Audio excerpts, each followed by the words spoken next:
Okay, we are still working on Proverbs chapter 1. Let's just have a little refresh here. Start with chapter 8, or verse 8. Listen, my son, to your father's instruction, and do not forsake your mother's teaching. We went over that in the last study.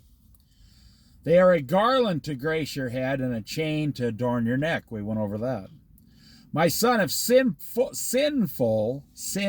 men try to entice you, do not give in to them. Do not go with them. Do not go around them. We went over that in great detail. If they say, come along with us, let's lie in wait for innocent blood. Let's ambush some harmless soul. Let's swallow them alive like the grave and whole like those who go down to the pit.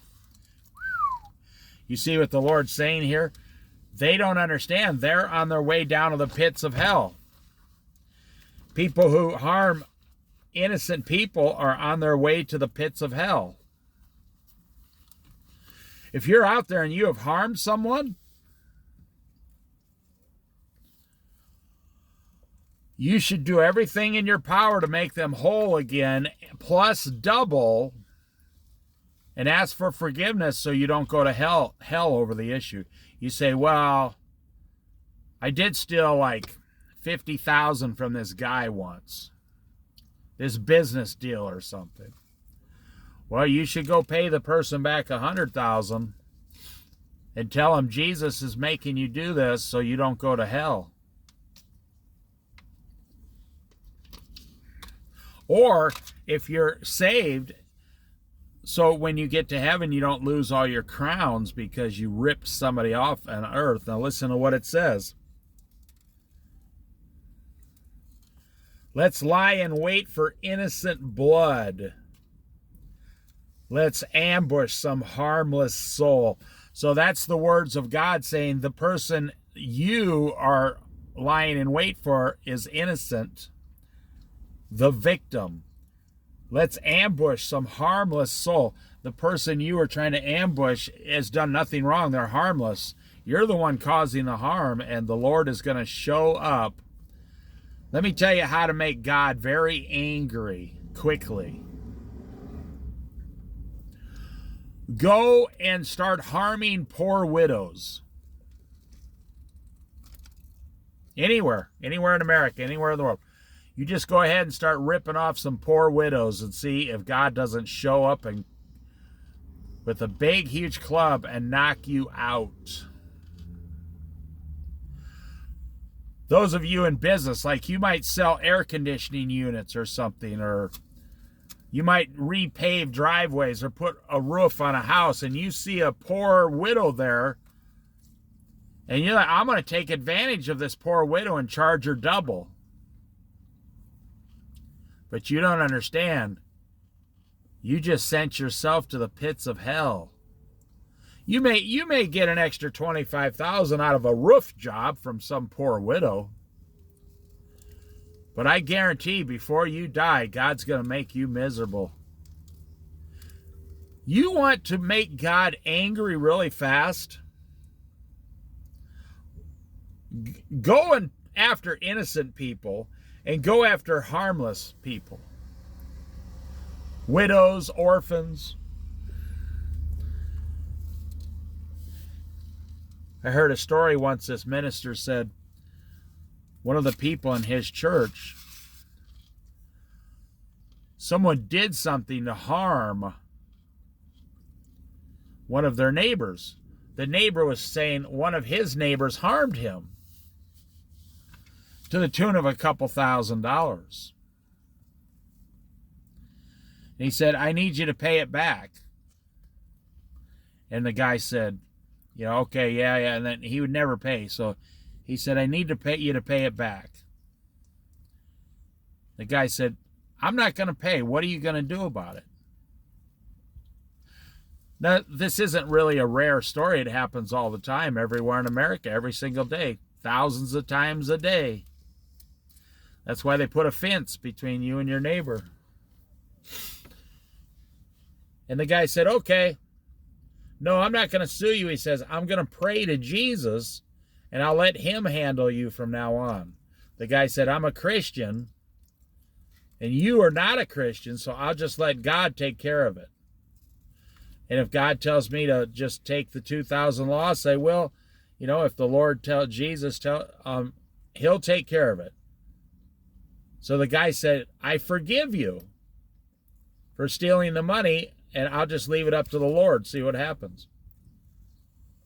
2 weeks later, the guy comes pounding on the guy's door with 2,000 cash on his hand and said, tell the Lord to get away from me. Here's your money. We're even. Tell him to leave me alone. Whoa. The Lord went down there personally and solved the problem with that person who was not a Christian. Let's swallow them alive like the grave. Well, the grave, the pit of hell is going to swallow you alive for ripping off innocent people. Verse 13, we will get all sorts of valuable things and fill our houses with plunder. Well, that's interesting because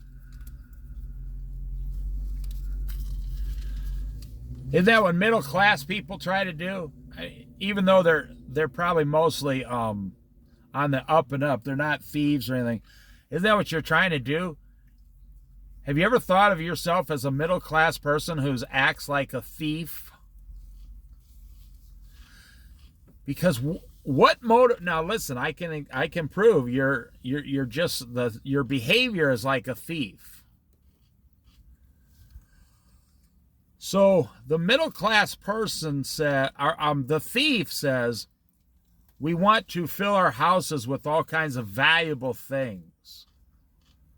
So one day we can retire in luxury. But they go out and steal the money. Now hang on. Isn't that what a middle class person does? Goes out, says, we need to fill our house with all kinds of good things and plunder from our jobs so we can retire early one day and live like kings. And you say, well, we worked honest for our money. That's right, you did. I'm not saying you never. But how does God look at it? You got a thief who is stealing for things. You say, yeah, God doesn't like that. Okay, now hang on. Don't speak too soon. Now you got a middle-class American Christian who gives away 40 years of their life for things. Has not that middle-class Christian stole time away from God? You stole your relationship away from God by going out to get things. Now, I know you're not going to believe it. You don't want to hear it. But the end result is the thief has a house full of things that controlled him and sent him to hell. The Christian has a house full of things that controlled their entire life. You went to heaven, but you lost all your crowns because you got all your rewards on earth. People don't want to hear that. The Bible's very clear. You can go out and try to get all this stuff on your own, or you can give it up and wait for God in heaven to give it to you all for free. But the average Christian today says, no, I want it now. I want what I want right now. Verse 14, cast lots with us, we will all share the loot. Yep, we will all share in the loot. And you say, well, I'm not a thief. I don't share in the loot. You just don't know what's going on in this world. I think you want to be stupid and naive because that's your excuse. But that excuse isn't going to work with God on Judgment Day. You don't think you're not sharing in the loot every day? Your boss says if you stand here 40 hours a week and the other 30 employees stand here 40 hours a week, and at the end of the week, we're gonna produce like $40,000 revenue, and I'm gonna pay each of you $800 a week, and then I'm gonna pay myself $6,000 a week. Isn't that what a business is? See, you don't understand. I'm not saying you're a thief. And there's nothing wrong with making profit, but you're giving all your time. You are giving all your time in this world to get loot, L-O-O-T, to get plunder in your houses, to fill up your house with many, many good things. Why? I knew a woman once. She collected little pig figurines. True story. She had over 2,000 of them. They cost an average of $10 each. Just little miniatures, pig figurines all over her house. She had 2,000 of them. $25,000 on little pig figurines. You think that's doing what God wants you to do?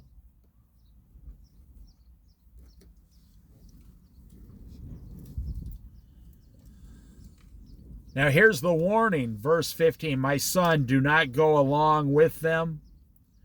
Do not set foot on their paths, P-A-T-H-S, for their feet rush into evil. They are swift to shed blood. How useless to spread a net where every bird can see it. So you're spreading a net out there to get something for yourself in this world. And God's watching you. God says, where are you going, my son? Well, I'm going to work. Tomorrow morning, where are you going, my son? Well, Father, I'm going to work. You say it every single day for the next 30 years. And God says every single day for 30 years, where are you going, my son? And you say, well, I'm going to work. And when you get to heaven, this is what you're not going to like.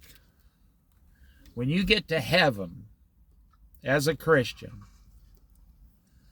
you're going to say, holy smokes, God could have gave me all that stuff for free.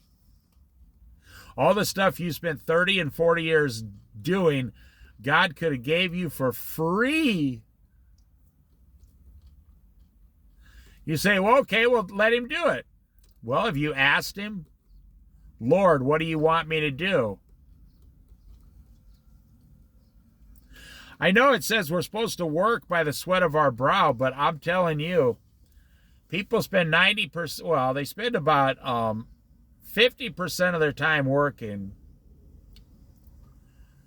1% of their time with Jesus, and 49% of their time either sleeping or receiving pleasure for themselves. Food, movies, Hollywood, vacations, swimming pools. You're living like millionaires, except there's one problem. You're not a millionaire. It's all debt to the bank. You're in debt. So here's the warning. My son, do not go along with them. But you say, well, I'm just working. I'm not a thief. I never called you a thief. You're stealing from yourself. You just don't know it. You're stealing from God time, and you're stealing from yourself. You just don't know that you are. You don't need a $40,000 car. You could have a $4,000 car. I mean, you could ride a bicycle. You don't need a $400,000 house. You could live in a $10,000 trailer right now. Let me challenge you with a question here. If you put your family in a $10,000 trailer, how would your family react? Would they say, oh, well, nothing would change. We all love each other so much? Or would your kids start saying, well, where's my room and all my stuff? And what would your wife say? Well, where am I going to put all my stuff? And maybe the husband's the one that's got the stuff problem. The whole garage is full of the husband's stuff. That's what I'm saying. If you lived in a $10,000 trailer tomorrow, your family might walk out on you.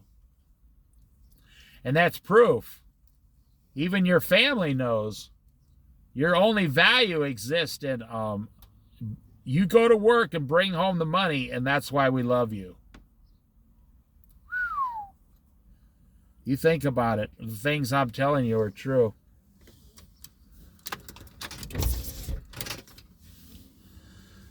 My son, do not go along with them. You know, this goes for legal business ventures, all this stuff.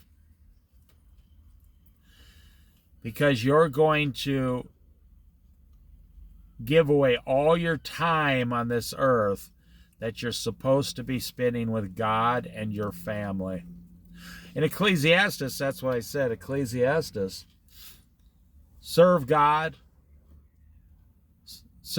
Love God, love your family, number 2. Number 3, enjoy your food and drink. Number 4, find work that your hands enjoy doing.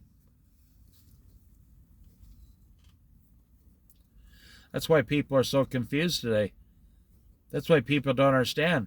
They say, well, I could never work 30 hours a week for $15 an hour. I wouldn't be happy. And I say, well, have you ever tried it? I mean, that's $400 a week. Well, where am I going to live? In a $10,000 trailer at a monthly lot for $800 a month. Well, but then what would I do? You'd only be working 30 hours a week. I'm just telling you, what you're doing is you're taking God out of the equation of your life.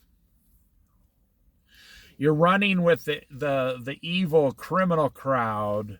Drugs, sex, drugs, rock and roll. Everybody's on drugs today. Everybody's on prescription drugs from the doctor. Everybody's on all this stuff. And you're saying, well, I have to do this. It's required. But what you're doing is you're putting God second, and you're not giving God a chance to prove himself to you. Now, it's not God that has to prove himself to you. You have to prove yourself. But what it is you say, Lord, do with me as you wish. Like, he made Jacob rich, but it took 21 years to do it. He made Abraham rich, but it took a long time to do it. Because God goes slow on purpose so the man is not destroyed. Even the wealth he gave King Solomon, it didn't happen in one day. It happened over a lifetime.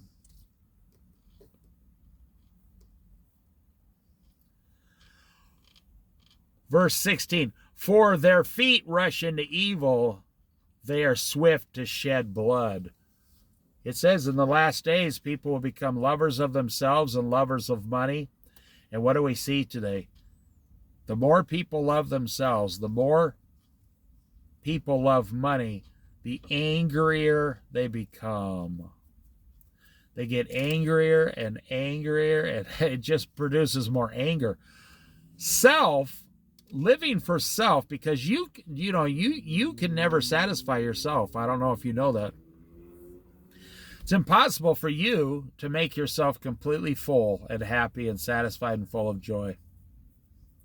It's impossible. You were created to have a one-on-one daily relationship with Jesus Christ. And if you were born 3,000 years ago during the Old Testament, you were created to have a one-on-one relationship with God, the Father. You see, and when you break that bond, you cannot fulfill all of your own desires. You see, God made you as the clay jar. You are not your own maker. You are not the maker of the clay jar. You are not the master. The things you need are in God's storehouses, inside God himself. You have to have them to live. You have to have God to exist. You have to have Jesus to get to heaven. I can't get myself to heaven. Only Jesus can get me there.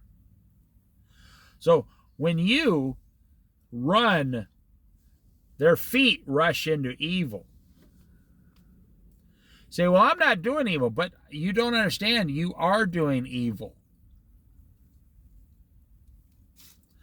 If you're running into the world to get a whole bunch of stuff and you are ignoring God and you're trying to fulfill all your own needs and requirements, then you are rushing into this evil world. Well, you're not rushing towards God, are you? Is your feet rushing towards God every day? You just can't wait to run up to God more and more and more? Well, let me challenge you again. Can the average American Christian say they spend several hours a day running towards Jesus and finding out what the Lord wants? No. If you knew what Jesus wanted for you, we'd all be like farmers living like the Amish on farms, working putting our hands in the dark soil every day.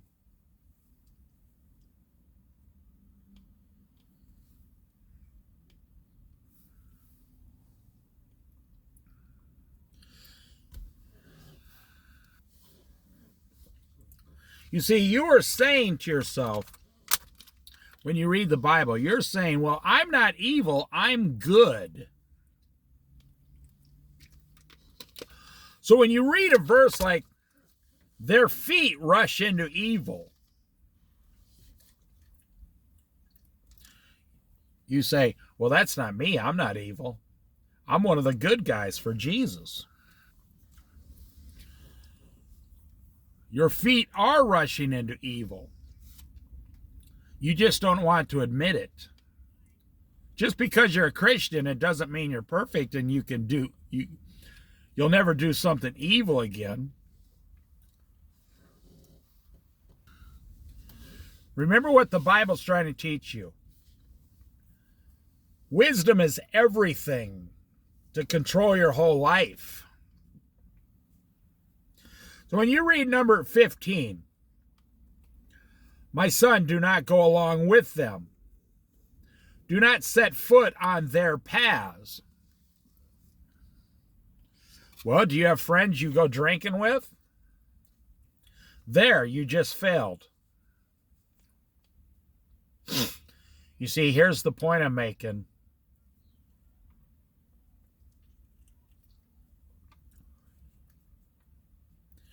You don't need more of yourself.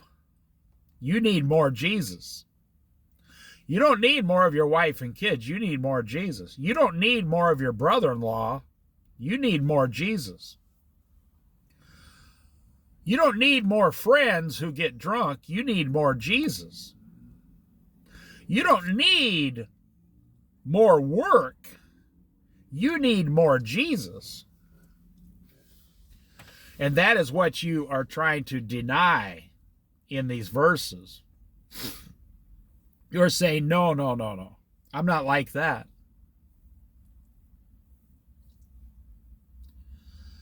Believing in Jesus is not enough. It's enough to go to heaven, but it's not enough to live a Christ-filled life.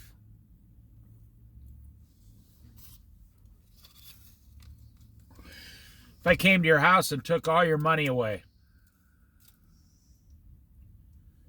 you would be so lost in this world because you don't have money and you don't have a relationship with Jesus.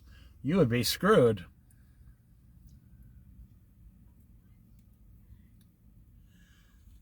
How useless to spread a net where every bird can see it.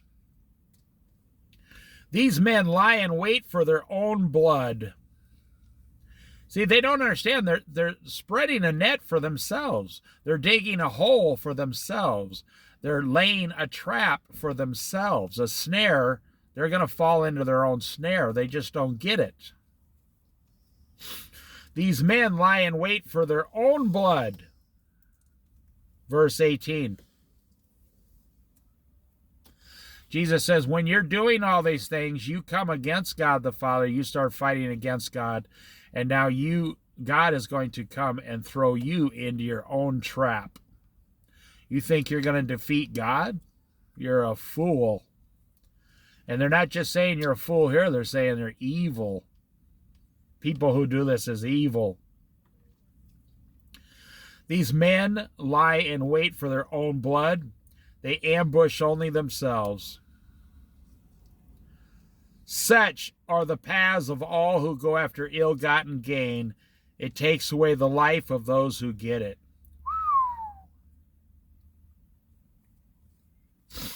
You ever wonder why every day you see someone from Hollywood at 35 years old, they died?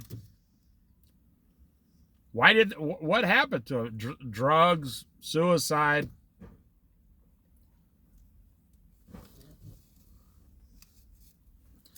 Why? They have millions of dollars, $1 million house. Every time they go to work, they get like another $500,000. Why are they so unhappy?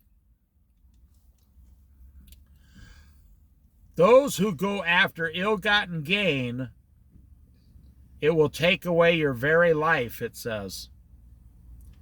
Verse 19. That's the last one we're going to study in this Bible study here. So if you're going after ill-gotten gain, you're going to lose your very life. How is that? Because you're not only, step one, ignoring God, but now step two, you're harming other people.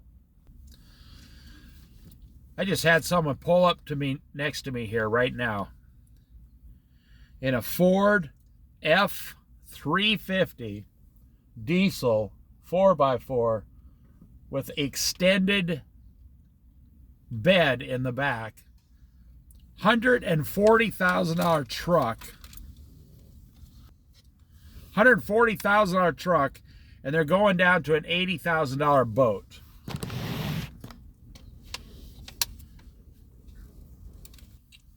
So just the truck and the boat's over $200,000.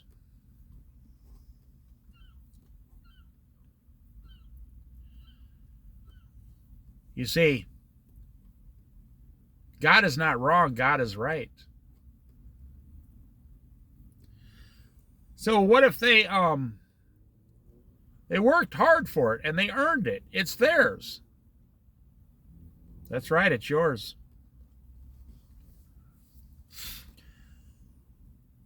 It's your property, and you have no relationship with Jesus Christ.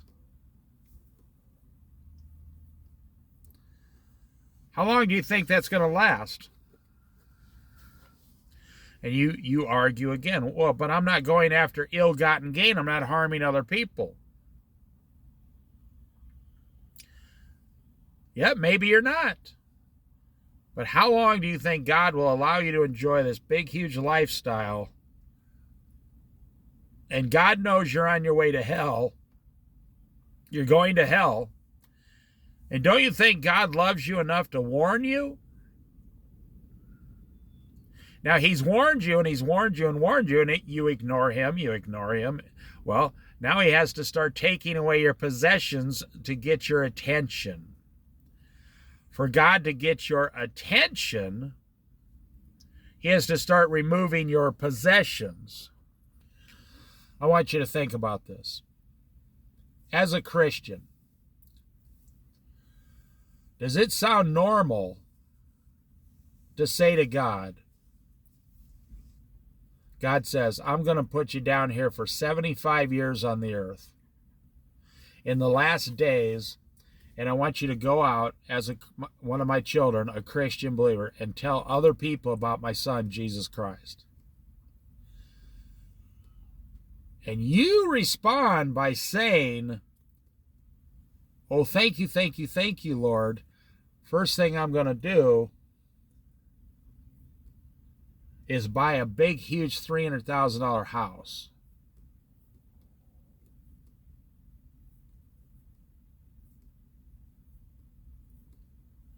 The second thing I'm going to do is buy two $50,000 cars. What do you think God's going to say to you? You think God's just going to stand there and say, You say, well, I've been paying on my house for 20 years and I got 10 years left. And God is saying, do you think that's how I want you to serve me in these last days? You know, I'm just challenging you. The Bible is challenging you here. The next one we get into is wisdom's rebuke. Wisdom is going to rebuke you. You see, wisdom is going to rebuke you because it says here, embrace wisdom. We went over that in the previous Bible study. And you're saying, no, I want gain in this world. And now you're going to get wisdom's rebuke, which is God rebuking you. You may not believe this. God is rebuking your $200,000 house, your $300,000 house, your fancy cars, your credit cards. God is rebuking anything that takes you away from Him. God owns you. You made a deal with the Lord to become a believer. What if you had a 10-year-old son that said, I'm running away from home to make money? You say, well, that sounds ridiculous.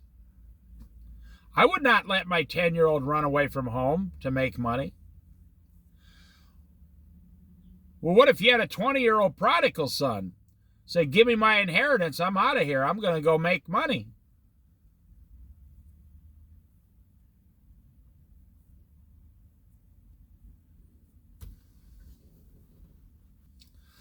How many people are losing their children to the things of this world today? And you freely go down and buy them the video games here's a video game that shoots and kills 3,000 people every 20 minutes. I want you to have this. It'll bring you closer to Jesus Christ. No, but that's what you do. That's what you're doing out there.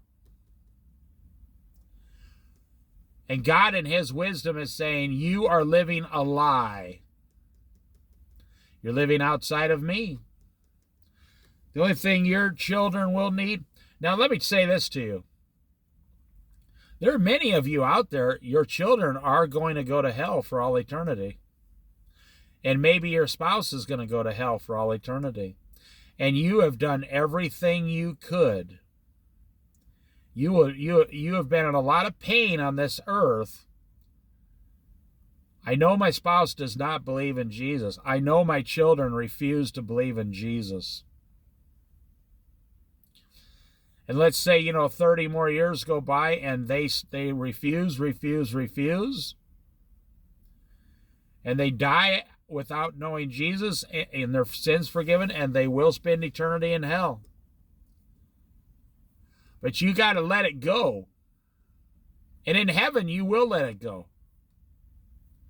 When you see Jesus, you will be healed, and you will not ever again think about them going to hell. You'll never think about them.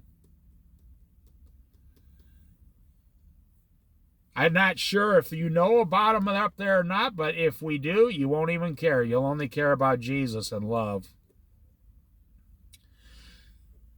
Every tear you had on this earth will be taken away. And I know a lot of women say, no, if my children go to hell, I won't be happy in heaven. No, you just don't understand the power of the Lord. It's not up to you. You will have pure joy flowing through you and love coming out of Jesus. You will not be able to control your joy, overwhelming joy in heaven. If your children decide, and the thing is, they're not actually your children, so you're overstepping your boundaries, actually. The children belong to God. And they didn't reject you. They're not going to hell because they rejected their mom or dad. They're going to hell because they rejected the Father and the Son and the Holy Spirit. You have no authority over whether your children go to heaven or hell. You only have the job of preaching the gospel to them. And that's what I'm saying. You just don't understand how far off you are. You're not preaching the gospel of Jesus Christ to your family and your children. You're preaching video games, movies, Hollywood. You're preaching the world to them. You're not preaching the gospel of Jesus Christ. You know it.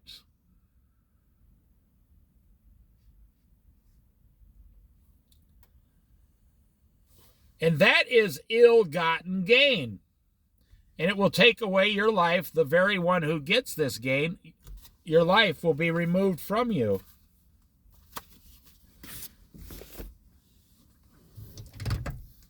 You will not go to heaven because you did not love Jesus. You loved sin. You loved Hollywood more than Jesus. You loved an F-350 extended cab, double cab, 4x4 diesel, $140,000 more than you loved Jesus. I do not believe a man can love both that truck and Jesus. I don't believe it. The Bible says no man can serve two masters, cannot serve both God and money. And then Jesus said separately, it's almost impossible for a rich man to go to heaven. But what are you worried about in this world? Your house, your savings, and your 401k. And then you think everything will be set. I read a news article the other day. Every leader in the world is calling for a financial reset of the entire worldly monetary system. And boy, oh boy, that would piss you off. You would be, oh my goodness, you would. When they came and said, we're going to put all money, just numbers in a bank, and we're going to reset everything to make it fair for everyone in the world. The guy in Africa, his dollar bill will be the same as the guy in America. And you will be like, what in the, you will be steaming. You just worked 30, 40, 50 years of your life for what?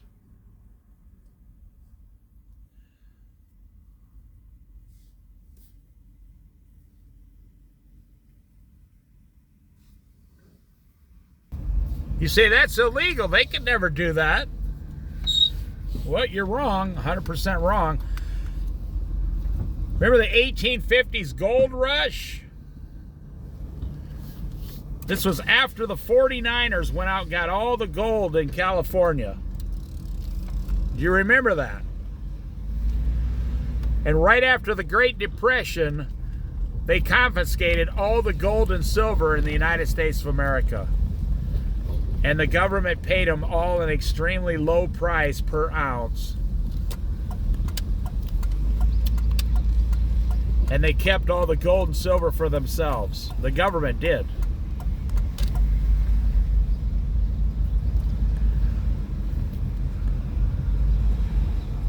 I'm just telling you, don't be surprised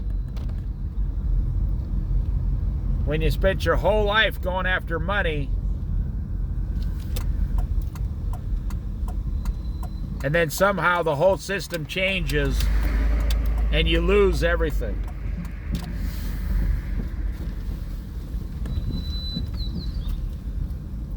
You lose everything.